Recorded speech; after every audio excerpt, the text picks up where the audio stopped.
नमस्कार लाडक्या बहिणींनो, आज आपण पाहणार आहोत 29 एप्रिल 2026च्या ज्या ताज्या अपडेट्स आणि महत्त्वाच्या अपडेट्स आले आहेत लाडकी बहीण योजनेबद्दल त्या आपण एक एक करून बघून घेऊयात. आणि सरकारने काही कडक नियमसुद्धा लागू केले आहेत, ओके, ज्याचा परिणाम थेट लाडक्या बहीण योजनेवर होणार आहे. आणि तो कसा होणार आहे ते आपण प्रत्येक पॉईंटनुसार बघून घेऊयात. ओके, आता जी पहिली अपडेट आलेली आहे ती आहे KYC बद्दल. ओके, तर बेसिकली सर्वात महत्त्वाची बातमी म्हणजे 30 एप्रिल 2026 ही KYC पूर्ण करण्याची अंतिम तारीख आहे.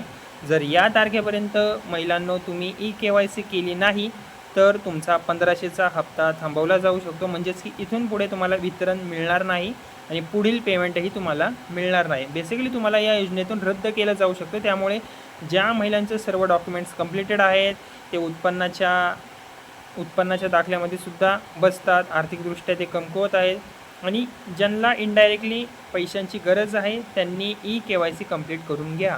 ओके, उशीर झाला तरी चालेल पण करून घ्या. ओके, आता जो दुसरा पॉईंट आहे, दुसरी जी अपडेट आहे ती आहे हजारो महिलांना मोठा धोका. ओके, तर सध्या हजारो महिलांचं KYC अजून पूर्णच झालेलं नाही आहे. ओके, यामुळे त्या महिलांना योजनेतून बाहेर टाकण्याची शक्यता आहे. ओके, आता तिसरी जी अपडेट आलेली आहे समोर ती आहे अडचणीबद्दल. ओके, आता अनेक महिला आहेत त्या महिलांना KYC करताना अडचणी येतात. कशा प्रकारच्या, जसं की आधार व्हेरिफिकेशन त्यांचं फेल होत आहे वारंवार, सर्व्हर डाऊन समस्या आहे. कारण की आता उद्या लास्ट डेट आहे, त्यामुळे खूप साऱ्या महिला सायबर कॅफेत किंवा अनेक CSC केंद्रावर लांब रांगा लावून उभ्या राहिलेल्या आहेत. त्यामुळे आता गर्दी खूप वाढलेली आहे, सर्व्हर डाऊन होत आहे.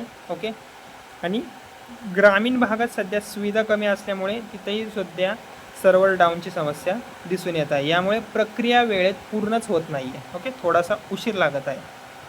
आता जी चौथी अपडेट आहे ती आहे पुन्हा मुदत वाढण्याची शक्यता कमी. आता सरकारचं म्हणणं आहे की सरकारकडून अजून कोणतीही मुदत वाढ जाहीर केलेली नाही आहे आणि म्हणजेच 30 एप्रिल हीच अंतिम तारीख धरून तुम्ही चाला. ओके, या अपडेटनुसार की आता यापुढे KYCसाठी अजून तारीख वाढवून देणार नाही सरकार. 30 एप्रिल हीच अंतिम तारीख आहे. ओके, आता पाचवी जी अपडेट आहे ती कारवाईबद्दल आहे. सरकारची कडक कारवाई. सरकार आता अपात्र लाभार्थी काढून टाकण्यासाठी कडक पावलं उचलत आहेत. फक्त पात्र महिलांनाच 1500 मिळावे यासाठी KYC अनिवार्य केलेलं आहे आणि ज्या महिलांनी KYC केलं आहे त्यांना हे वितरण वेळोवेळी महिन्याला मिळणारच आहे. ओके, जर तुम्हाला तुमचे 1500 चालू ठेवायचे असतील महिलांनो तर आजच जवळच्या CSC सेंटरला जा किंवा सायबर कॅफेत जा आणि तुमची KYC कंप्लीट करून घ्या किंवा ऑनलाईन तुम्ही KYC पूर्ण करा. ओके, दुपारी करू नका, दुपारी सर्व्हर डाऊन असो, रात्री तुम्ही ट्राय करा. ओके, रात्री 12 ते 3 वाजेपर्यंत तुम्ही ट्राय करा, नक्कीच तुमची KYC कंप्लीट होईल. आणि आधार कार्ड आणि मोबाईल नंबर पण तुमचा व्हेरीफाय करून घ्या.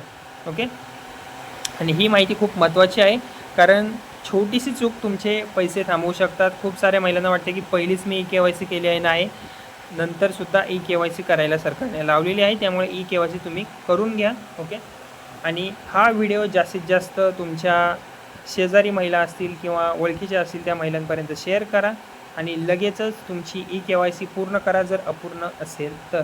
आणि अशाच महत्त्वाच्या लाडकी बहीण योजनेच्या अपडेटसाठी माझ्या बडी नावाच्या चॅनलला सबस्क्राईब करा कारण मी दररोज तुमच्यासाठी अशाच लाडकी बहीण योजनेबद्दलच्या नवीन अपडेट्स घेऊन येत असतो. Okay, thank you.